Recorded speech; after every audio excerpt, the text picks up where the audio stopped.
morning, History of Christianity. I'm Isaiah Wotruba. And I'm Samuel Bowers. On tonight's program, we come to you with heavy hearts. A great woman in the church, Saint Macrina, has passed the year of our Lord 379. Born around 330, Macrina was born into an incredible Christian family with parents and grandparents of influence in the church, yet it was her generation that likely had the most influence. Macrina was given a secret name, Thecla, comparing her to the woman who followed Paul and did works with him in the non-canonical work called the Acts of Paul and Thecla. Her and her two brothers, Basil the Great and Gregory of Nyssa, have managed to influence generations of Christians through their actions and writings, especially around areas of charity.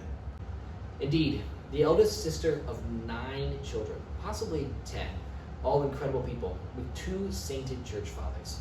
Yet she is likely the best of them all. Macrina is a saint herself and an inspiration to billions of Christians. Gregory of Nyssa, in fact, lists her as the person most influential on his and Basil's theological study and teaching, helping train them up.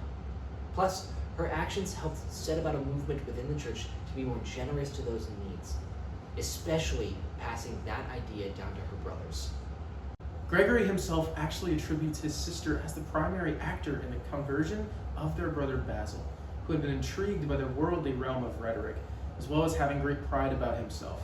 When Macrina saw the state of her younger brother, she did not hesitate to correct his behavior and redirect him towards a more morally sound road. From that moment onward, Basil has gone on to become a highly respected and renowned theologian, and be included as one of the Cappadocian church fathers. And when it comes to the period of time when monasticism, or monkhood, and asceticism, the denial of personal attachments, are early in Christian history, she is considered one of the most important figures. An element of monkhood is swearing to celibacy, and she was no different. Macrina's father had arranged a marriage for her, as was regular in her time. However, the lady's beloved fiancé passed away before the wedding, resulting in her denying any future possibilities of marriage and claiming her own marriage to Christ, the true bridegroom. This is becoming a very popular idea now in our time here in the 4th century of the year of our Lord.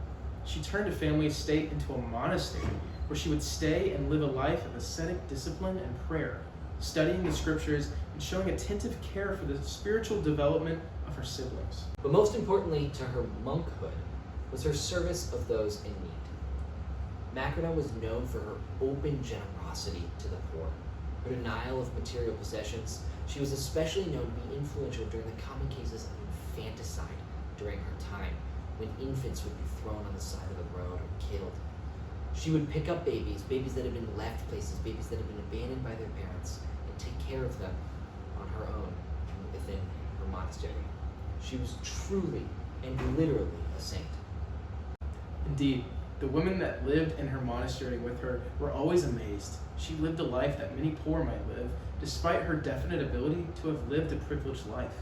She wore a single pair of clothes, worn shoes, and slept on a stiff board, even up until the final sickness that took her life. In fact, she lived a life so devoted to God that it was incredible. She was put through much, watching many of the people she loved actually die. And yet, she stayed firm in her faith, like gold purified in a fire over and over again. But for her, to suffer was to be like Christ, and to therefore draw closer to him. In fact, in the last days of her life, her family drew near to her, and they talked. The conversations, of course, involved the Lord, and involved the troubles of her brother Gregory. Yet in all of her pain from her sickness and her weariness at the end of her life, and all the suffering she must have felt, her main goal was to comfort her brother and give advice to him on what to do, helping with his problems. If that doesn't sum her up well then I don't know what does, serving people to the very end of her days. Macrina is said to be spoken about in St. Gregory's upcoming work on the soul and the resurrection, a dialogue between himself and his sister just before her death, in which we happen to have a secret first draft of. In their discussion, Macrina goes on to define the Christian view of the soul, as well as what man will look like after death. She refutes the objections that Gregory, who plays the role of the antagonist, poses to her. In his tribute to his sister, Gregory seeks to showcase the dimension of intellectuality his sister possessed. Channel 7 News would deeply miss Saint Macrina, for who she was and how many great things she set in motion. A saint, a consecrated virgin, a woman of incredible intellect, she will live on forever in the hearts and minds of those Christians inspired by her. Signing off, I'm Samuel Bowers. And I'm Isaiah Wotruba. And we say to you, stay classy, San Diego, and rest well, Saint Macrina.